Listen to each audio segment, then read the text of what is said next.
So hello students, welcome to a new lecture video. So ये आपका जो lecture है सेट थ्योरी का फर्स्ट लेक्चर रहने वाला है, जिसके अंदर हम सेट के बारे में बात करेंगे, उसकी फॉर्म्स के बारे में बात करेंगे और भी कुछ इसके बारे में बात करेंगे। सो स्टार्ट करते हैं लेक्चर, ज्यादा देरी नहीं करते हुए। अगर चैनल पर नए हो तो चैनल को सब्सक्राइब कर लेना। सबसे पहले हम देखो डेफिनेशन देखते हैं। डेफिनेशन देख के फिर उसके बाद में आपको अच्छे से एक्सप्लेन करता हूं। सेट क्या होता है? सेट एक आपका कलेक्शन होता है, ठीक है।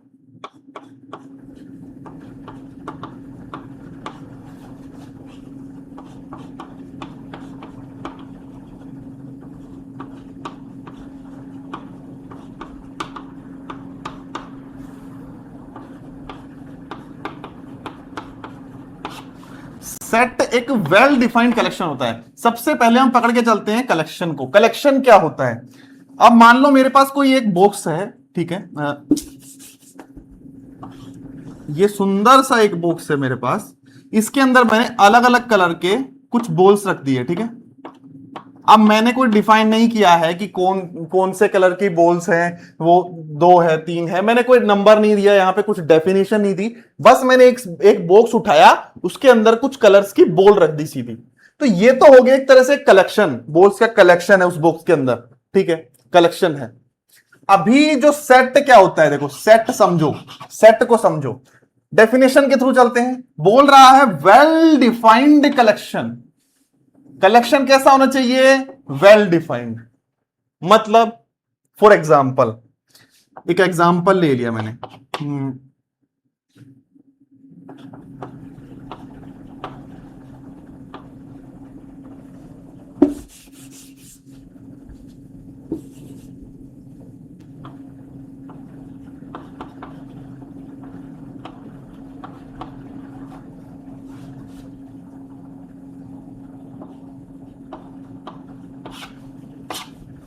इंडिया के मोस्ट पावरफुल मैन का सेट है ये। या फिर मैं बोल दूं top 5 India's most powerful man. अब क्या, एक बार इसको अच्छे से पढ़ो इस सेंटेंस को, क्या ये वेल डिफाइंड है? मेरे अकॉर्डिंग पावरफुल मैन्स का जो 5 पावरफुल टॉप मैन है वो अलग होंगे, ठीक है। अब इसमें मैंने कोई डेफिनेशन नहीं दी है कि पावरफुल कैसे चेक करना है, रेसलिंग के अंदर चेक करना है या फिर पावर स्पोर्ट के अंदर चेक करना है, पावर लिफ्टिंग के अंदर चेक करना है, किसमें चेक करना है। यहां पे इसको हम वेल डिफाइंड नहीं बोलेंगे। मेरे हिसाब से खली इसमें इंक्लूड होता है टॉप 5 में। आपके हिसाब से कोई और होता होगा, क्या पता किसी के हिसाब से खली इंक्लूड नहीं होता होगा, तो वो वेल डिफाइंड नहीं है। सबके हिसाब से, सबके अकॉर्डिंग वो चीज सार्वभौमिक सत्य नहीं है, ठीक है। अब देखो, ये इसको हम सेट में इंक्लूड नहीं करेंगे, इसको हम नहीं बोल सकते हैं सेट, तो ये वेल डिफाइंड नहीं है। तो वेल डिफाइंड क्या होता है? वेल डिफाइंड क्या होता है? मैंने एक सेट ले लिया। सबसे पहले ये समझो, इसमें एक चीज, एक वर्ड और लिखा हुआ है, डिस्टिंक्ट ऑब्जेक्ट। डिस्टिंक्ट मतलब अलग अलग, ऑब्जेक्ट मतलब ऑब्जेक्ट्स। तो जो मैंने अभी बताया था आपको, एक मैंने बॉक्स लिया था जिसके अंदर अलग अलग कलर्स की बॉल्स ली थी, जिसमें मैंने कोई डिफाइन नहीं किया था कि कितने कलर की कितनी बॉल्स हैं, ठीक है। डिस्टिंक्ट का मतलब है कोई भी कलर की एक बॉल रिपीट नहीं होगी, सेट के अंदर एक ही रखा जाएगा। अगर सेट के अंदर मेरे पास 1 2 3 और 1 3 बार है ना, अगर 3 बार है सेट के अंदर 1, फिर भी मैं सेट के अंदर केवल एक ही बार लिख सकता हूं। ये इसका रूल है, ये डेफिनेशन है सेट की, ठीक है। सबसे पहली बात, वेल डिफाइंड होना चाहिए। दूसरी बात, डिस्टिंक्ट ऑब्जेक्ट्स होने चाहिए। 2 चीजें ध्यान में रखनी है, आपका सेट बन जाएगा, ठीक है। अब एक दो चीज और है इसके अंदर, वो देख लेते हैं, फिर एक प्रॉपर एग्जांपल समझाता हूं मैं आपको।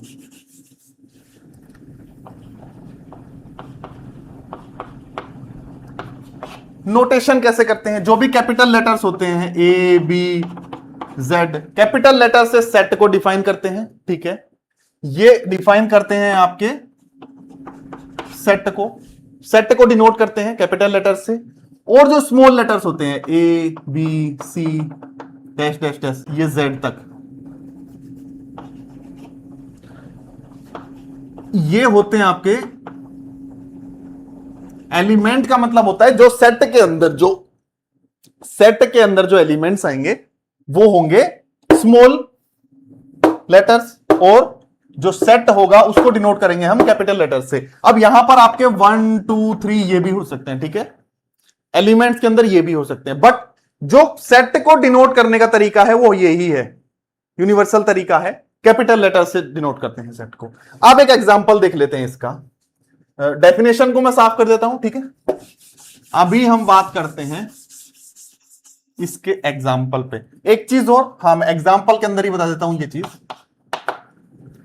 आपका फर्स्ट एग्जाम्पल है, सेट को डिनोट करेंगे कैपिटल लेटर से। कैपिटल लेटर से जैसे ही मैंने सेट को डिनोट किया तो जो सेट के अंदर जो एलिमेंट लिखे जाएंगे वो मजला ब्रैकेट में लिखे जाएंगे, ठीक है, क्लियर है। अब इसके अंदर एलिमेंट में कुछ भी लिख सकता हूं, 1 2 3 4 10 तक लिख दिया मैंने, ये एक सेट हो गया आपका। अंदर ये क्या है, एलिमेंट्स।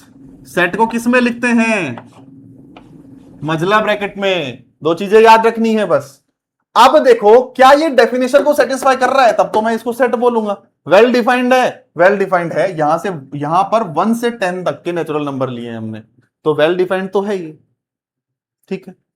दूसरी बात, क्या इसमें डिस्टिंक्ट एलिमेंट है, हाँ डिस्टिंक्ट एलिमेंट है, कोई भी एलिमेंट रिपीट नहीं हो रहा है, तो अब इसको मैं सेट बोल सकता हूं आसानी से, ठीक है, क्लियर है। आ गई बात समझ में, चले आगे और 2 3 एग्जांपल देखते हैं। अभी देखो इसको साफ कर देता हूं मैं।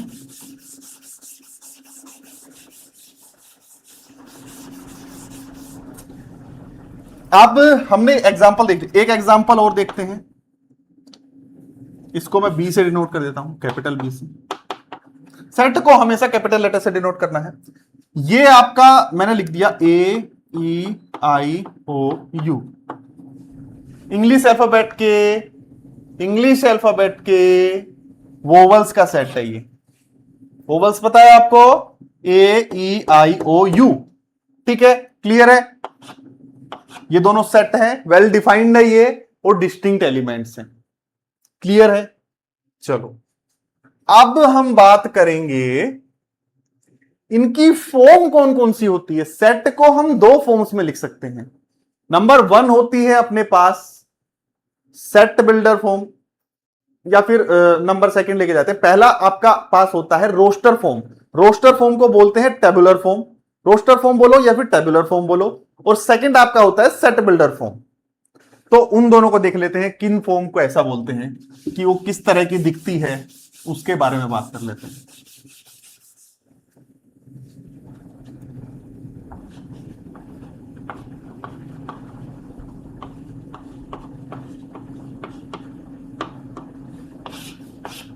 नंबर 1 है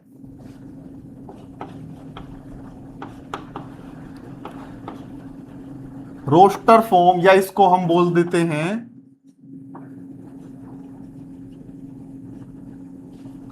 टेबुलर फॉर्म, ठीक है। दूसरा है आपके पास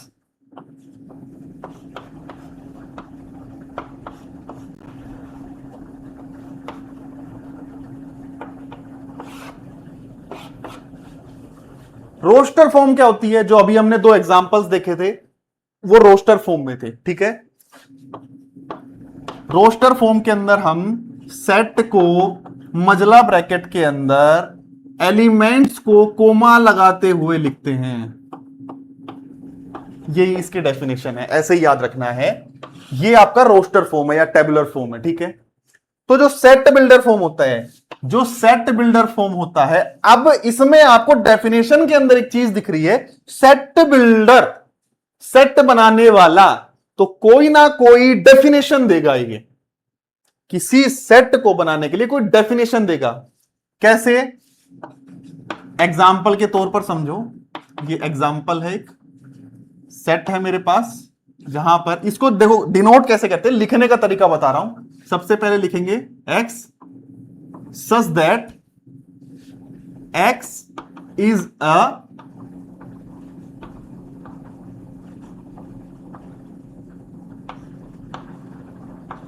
नेचुरल नंबर। ए सेट जो है वहां पर x सच दैट जो x है वो एक नेचुरल नंबर है, मतलब ये पूरा आपका नेचुरल नंबर का सेट दिया है। अब देखो इसी को मैं अगर रोस्टर फॉर्म में चेंज करके लिखूं तो क्या लिखूंगा, 1 2 3 और ये आपका सोन। ये तो आपका रोस्टर फॉर्म हो गया, ये आपका सेट बिल्डर फॉर्म हो गया। तो आपके मेन दो ये फॉर्म्स होते हैं सेट को लिखने के, ठीक है, क्लियर है। आगे बढ़े, दो तरीके हैं अपने पास, roster form, set builder form, set को लिखने के, ठीक है। अब इन दोनों को आप चेंज कर करके लिख सकते हो। जैसे मैंने एक एग्जांपल लिखा था, वोवल्स का सेट दिया था ए ई आई ओ यू, अब आप उसमें यहां पे डायरेक्ट लिख सकते हो x such that X is A vowel, वो सेट बिल्डर फॉर्म में कन्वर्ट हो जाएगा, ठीक है। इसको साफ कर देता हूं मैं।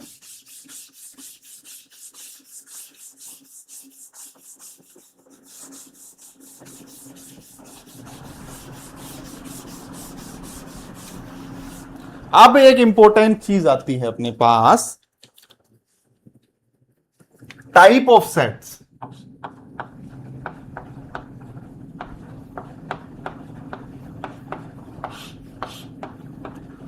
सेट के टाइप कि हम कितने तरह के सेट्स देख सकते हैं, जिनमें अपने पास पहले हम बात करेंगे, ये मैंने ई लिखा है, ठीक है, कंफ्यूज नहीं होना। सबसे पहले बात करेंगे एम्प्टी सेट के बारे में। नाम में ही डेफिनेशन छुपी है, एम्प्टी मतलब खाली, जिसमें कुछ नहीं है। इसको डिनोट करते हैं खाली मजला ब्रैकेट से, या फिर इसको बोलते हैं फाई, फाई बोल सकते हैं, फी भी बोलते हैं इसको।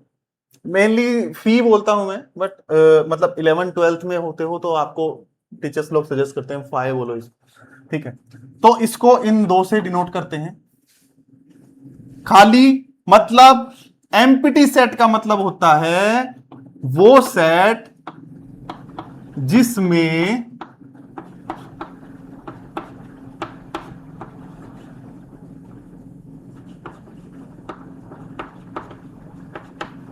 जिसमें कोई एलिमेंट नहीं होता, इट हैज नो एलिमेंट्स, इसके पास कोई भी एलिमेंट नहीं होता, इसलिए इसको या तो खाली मजला ब्रैकेट से डिनोट करते हैं या फिर इसको फाई से डिनोट करते हैं, फी से डिनोट करते हैं, ठीक है। साफ कर दो इसको। इसके बाद सेकंड आता है अपना, सेकंड है अपने पास सिंगलटन सेट।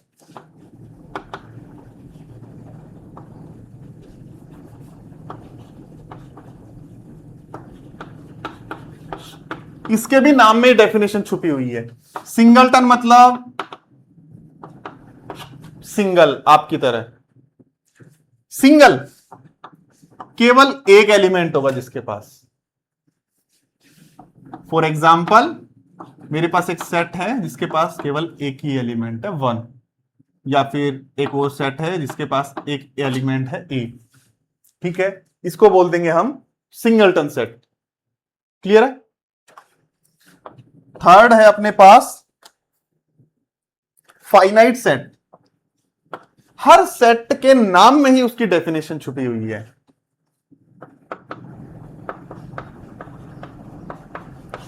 फाइनाइट सेट मतलब जिसके अंदर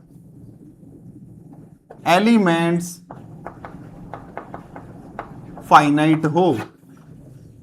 अगर आपके पास एलिमेंट फाइनाइट है तो उस सेट को हम बोलते हैं फाइनाइट एलिमेंट, ओ सॉरी, उस सेट को बोलते हैं हम फाइनाइट सेट। जैसे for example A is equals to X such that X is A,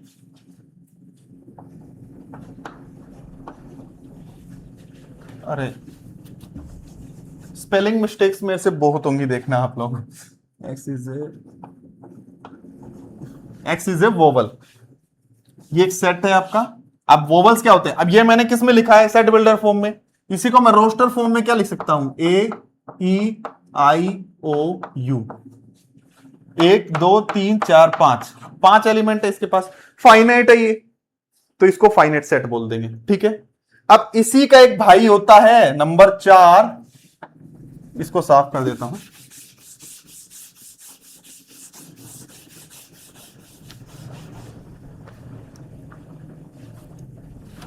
number 4 पे इसी का भाई होता है इनफाइनाइट सेट। इनफाइनाइट सेट क्या होता है? इनफाइनाइट सेट वो जिसके अंदर एलिमेंट्स इनफाइनाइट या बोल दे फाइनाइट नहीं होते हैं। जैसे फॉर एग्जाम्पल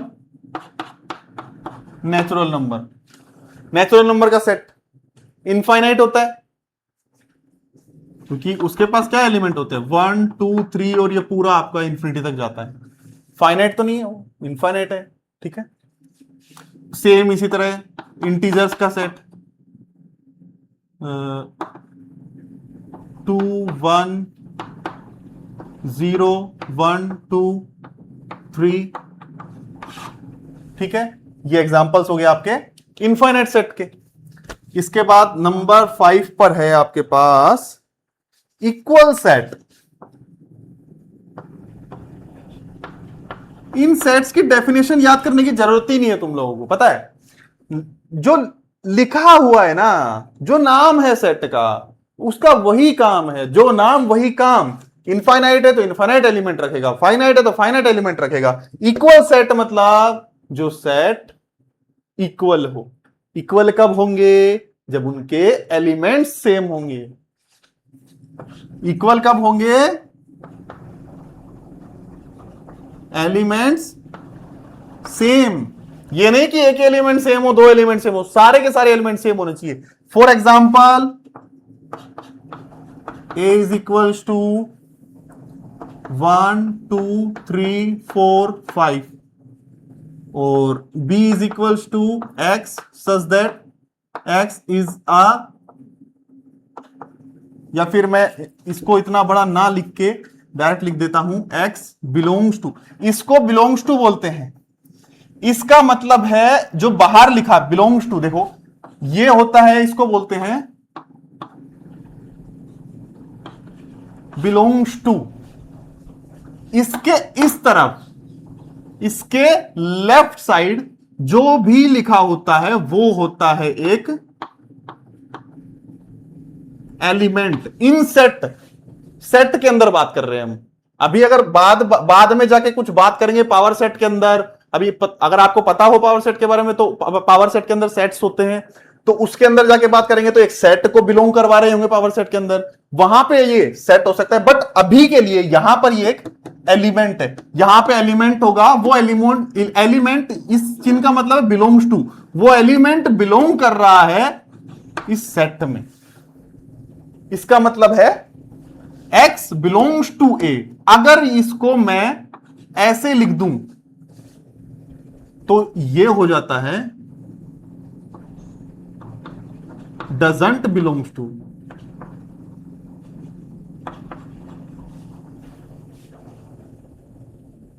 ठीक है, इसका मतलब है बिलोंग कर रहा है, इसका मतलब है बिलोंग नहीं कर रहा है।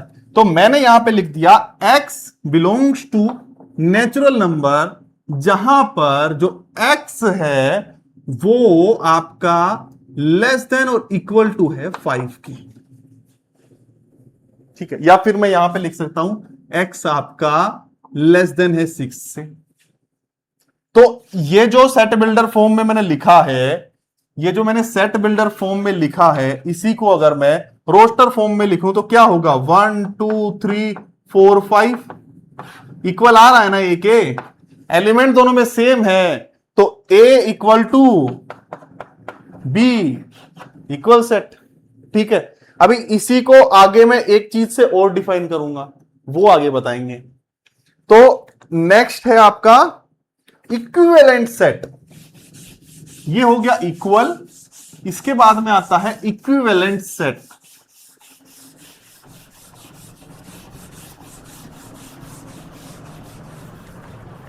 इसके बाद में नंबर 6 पे है आपके पास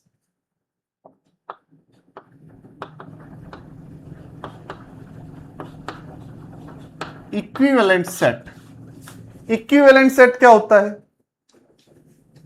इक्विवेलेंट इक्वल नहीं है, इक्विवेलेंट है। मतलब देखो एक चीज और बता देता हूं आपको, जो सेट होता है आपका, कैपिटल लेटर से डिनोट कर रहे हैं हम सेट को, जो आपका सेट होता है उसके अंदर जो एलिमेंट्स होते हैं, कितने एलिमेंट है किसी सेट के अंदर, उसको बोलते हैं कार्डिनलिटी। उसको इस तरह से लिखते हैं, मोड के अंदर ए को लिखते हैं, इसको बोलते हैं कार्डिनलिटी ऑफ ए। कार्डिनलिटी मतलब कि जो ये सेट लिखा है इसके अंदर कितने एलिमेंट्स हैं। तो इक्विवेलेंट का मतलब यही है, अगर किसी सेट के एलिमेंट्स सेम हो गए तो उन दोनों सेट को हम बोल देंगे कि ये दो सेट इक्विवेलेंट सेट हैं। वहां पर हमें सारे के सारे एलिमेंट सेम दिखाने थे, यहां पर हमें केवल उनकी कार्डिनलिटी सेम दिखानी है, मतलब उनके अंदर नंबर ऑफ एलिमेंट सेम होने चाहिए। क्लियर है बात? आगे बढ़ते हैं। अभी लास्ट है अपने पास यूनिवर्सल सेट, यहीं पे लिख देता हूं, नंबर 7 है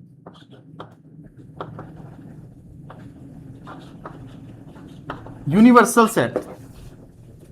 यूनिवर्सल सेट क्या होता है? अब इसके अंदर भी नाम ही दे दिया, यूनिवर्सल, यूनिवर्स। जब आप वेन डायग्राम पढ़ोगे तब और भी अच्छे से समझ पाओगे यूनिवर्स को। यूनिवर्सल सेट को हम डिनोट करते हैं यू से, ठीक है।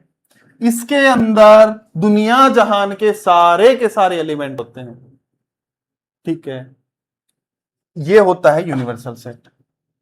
अब ये यूनिवर्सल सेट हर पर्टिकुलर चीज के लिए अलग भी हो सकता है। मान लो अपने को कोई सेट ए दे दिया 1 2 3, बोल दिया कि सेट ए का यूनिवर्सल सेट है नेचुरल नंबर।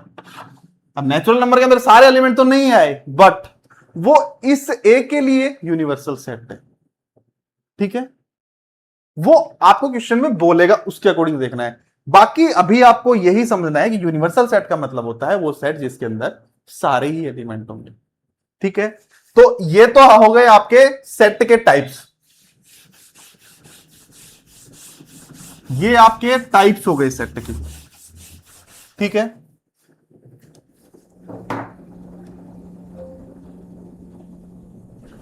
अब देखो नेक्स्ट है अपने पास, अच्छा रुको रुको रुको, अभी और बचे हुए हैं टाइप्स। अभी कुछ इंपॉर्टेंट टाइप्स आएंगे। नंबर 8 है, बहुत ही इंपॉर्टेंट चीज लिख रहा हूं ये,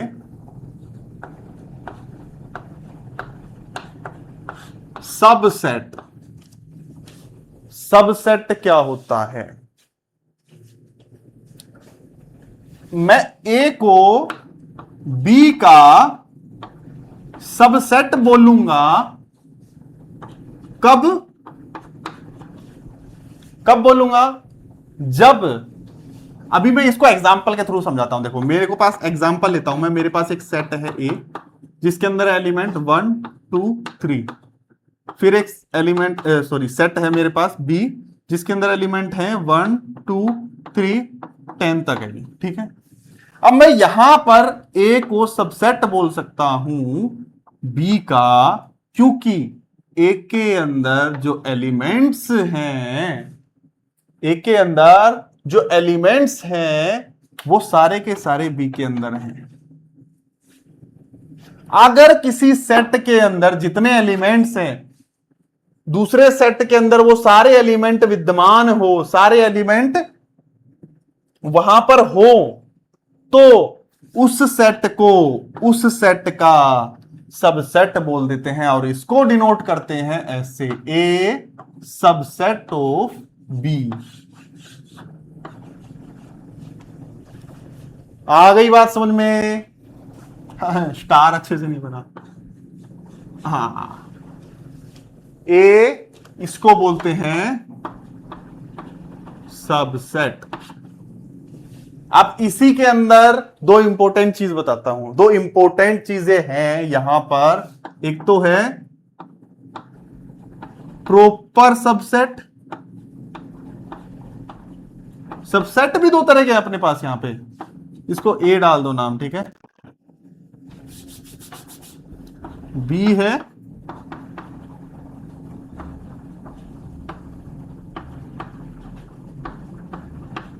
इम्प्रॉपर सबसेट।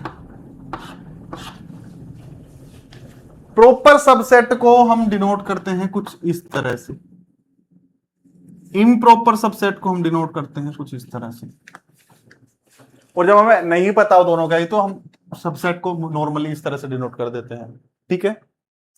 प्रॉपर सबसेट का मतलब है कि यहां पे देखो, अब देखो मैं एक एग्जांपल और लेता हूं, इस एग्जांपल को साफ कर देता हूं, रुको आपको अच्छे से समझाता हूं और अच्छे से समझाता हूं।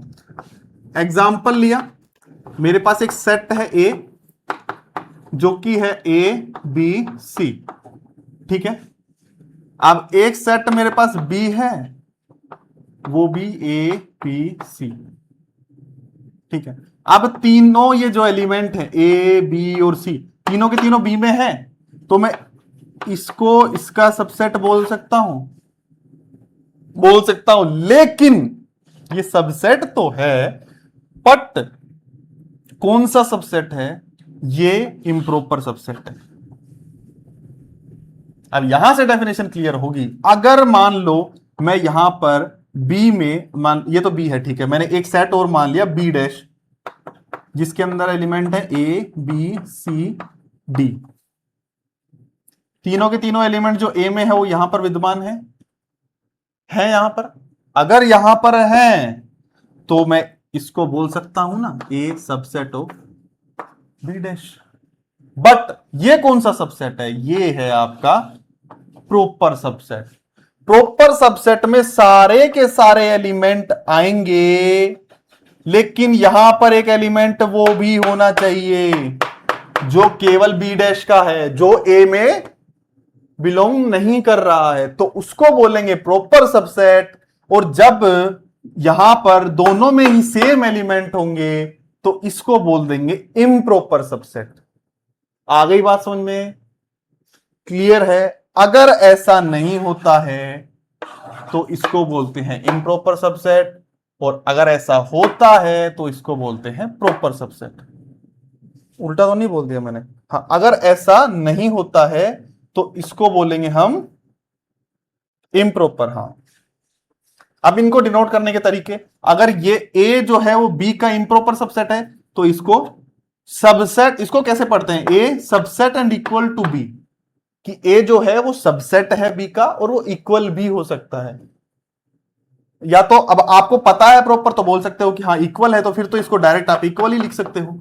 बट अगर आपको नहीं पता है तो ऐसे लिख सकता है। अब दूसरा इम्प्रॉपर सबसेट को तो नॉर्मली हम लिखते ही हैं, सॉरी प्रॉपर सबसेट ये है ना, प्रॉपर सबसेट तो नीचे वाला था, हाँ, तो इसको लिखेंगे इक्वल। ये वाला जो इक्वल होगा उसी को काट देंगे हम, does not equal to, subset does not equal to B, तो ये आपका प्रॉपर सबसेट होगा। यहां पर जो, हाँ कुछ गड़बड़ हो गया है ये तीर के निशानों के चक्कर में, रुको देखो, B dash A B C और डी, ठीक है, सॉरी डी, ठीक है। तो जो ए है वो आपका सबसेट, कौन सा, इम्प्रॉपर सबसेट है बी का, ठीक है। लेकिन ए जो है वो प्रॉपर सबसेट है बी डैश का। बस इन दोनों से अच्छे से समझ में आ जाएगा, अब कोई डाउट नहीं रहेगा, ठीक है। तो ये होता है प्रॉपर सबसेट, ये होता है इम्प्रॉपर सबसेट, ठीक है। अब इसके बाद आपका नंबर 9 सेट है आपका, अब यहां से एक रिजल्ट भी आता है, देखो मैं बताता हूं आपको। जो इक्वल वाला था ना, इक्वल सेट का मैंने बोला था, इसका एक बाद में भी बताता हूं आपको, एक अच्छी चीज बताऊंगा इसके ऊपर। अब हमने देखा कि ए जो है वो सबसेट है बी का, जहां पर अपने पास ए में एलिमेंट थे 1 2 3, नहीं ए बी सी था, तो मान लो यहां पर और कुछ मान लेता हूं मैं, अलग अलग एग्जांपल ले लिया मैंने 3, तो ए को मैं बी का सबसेट बोल सकता हूं, क्योंकि ए के अंदर जो भी एलिमेंट है वो सारे के सारे एलिमेंट बी के अंदर भी है। और मैं बी को भी सबसेट बोल सकता हूं ए का, क्योंकि बी के अंदर जो जो एलिमेंट है वो सारे के सारे ए में भी है। तो अगर A subset of B and B subset of A हो, तो ये चीज इंप्लाई करेगी कि ए इक्वल टू बी है। तो इक्वल सेट की एक डेफिनेशन ये भी हो गई कि A is a subset of B and B is a subset of A. तो हम इन दोनों कंडीशन से बोल सकते हैं ए इक्वल टू बी। आ गई बात समझ में? चलो,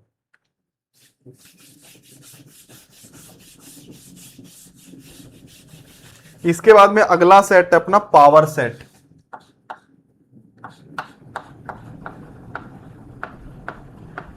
पावर सेट, नाम में ही पावर लिखा हुआ है। देखो, पावर सेट, पावर सेट का मतलब क्या है? पावर सेट क्या होता है? नाम में ही पावर है। ये होता है, ये वो सेट है जिसके अंदर सारे के सारे, मेरे पास एक सेट है, मान लो a इज इक्वल टू 1 2 3 4। अब इस सेट से जितने भी पॉसिबल सेट्स बन सकते हैं, वो सारे के सारे होते हैं पावर सेट के अंदर। आई बात समझ में? यहां से एक सेट आपका बन सकता है 5, जो कि सभी का। और हां, एक रिजल्ट और लिख लो, नोट डाल के लिख लो, empty is the subset of every set. Empty को क्या बोलते हैं? ये इसको एमपीटी सेट बोलते हैं। Empty set is the subset of every set. ठीक है, ये चीज याद रखना, क्योंकि उसके अंदर कोई एलिमेंट ही नहीं है, तो वो किसी भी सेट का सबसेट हो सकता है। क्योंकि उसके अंदर कोई एलिमेंट नहीं है, तो दूसरे में क्या एलिमेंट दिखाएगा वो? ठीक है, तो हाँ, हम कहां पे बात कर रहे थे? हाँ, इसके जितने भी पॉसिबल सेट्स हैं, तो जो ये है, ये तो थोड़ा बड़ा हो गया, चलो छोटा करके लिख देते हैं। मैं एक सेट जो ए है आपका, छोटा सा सेट ले लेता हूं, जिसमें ए बी और सी 3 एलिमेंट है बस। तो इसके कितने पॉसिबल सेट्स बन सकते हैं? पहला तो बन गया 5, दूसरा बन जाएगा ए, उसके बाद सबसे पहले बनाते हैं सिंगलटन सेट्स, सेट ए, फिर बनेगा सेट बी, फिर बनेगा सेट सी, फिर बनेगा set A comma B. Single single बना लिए।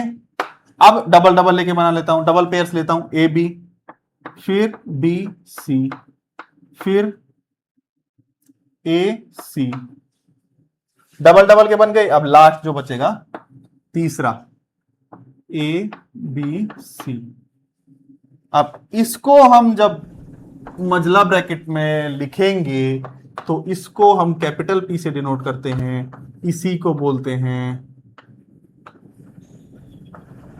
अब इसको, ये किस सेट का है? पावर सेट इसका है ना, तो मैं इसी को बोल दूंगा पावर सेट ऑफ ए। इसके अंदर देखो 5 आ गया, ए बी सी सारे सिंगलटन आए, उसके बाद डबल पेयर में आए सारे सेट्स, फिर ट्रिपल पेयर में जो आया। कितने हो गए? 1 2 3 4 5 6 7 8।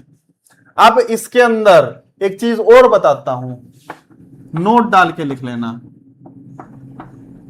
देखो, मैं प्रॉपर नोट्स नहीं लिखवा रहा हूं, क्योंकि देखो नोट्स तो सभी बनाते हैं, बट पढ़ते बहुत कम लोग हैं।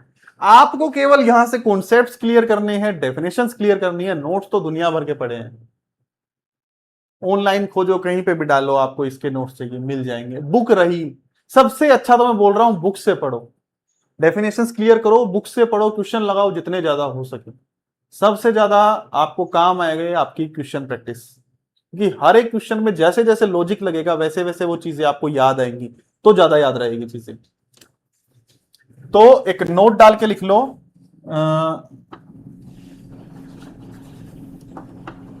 If A is a known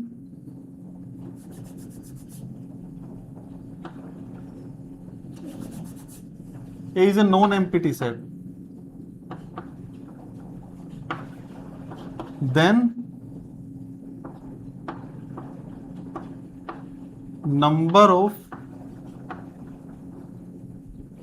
elements in power set of A is equal to 2 to the power n। यहां पर जो n है वो है आपका कार्डिनलिटी ऑफ ए। ठीक है, यहां पर कितने एलिमेंट थे? 3 थे, तो 2 की पावर 3 क्या होती है? 2 2 जा 4, 4 2 जा 8, तो यहां पर 8 एलिमेंट है। ठीक है, तो ये चीज याद रखना। ठीक है, तो यहां पर नंबर 9 जो पावर सेट है आपका 9th नंबर था, ये क्लियर है। अभी इसके बाद में हम बात करते हैं डिसजॉइंट सेट। लास्ट सेट रहने वाला है ये, हाँ लास्ट सेट, और इस लेक्चर का लास्ट टॉपिक। इसके बाद नेक्स्ट लेक्चर में हम डिस्कस करेंगे सेट के ऑपरेशंस के बारे में। ठीक है, कौन सा नंबर था? नंबर 10।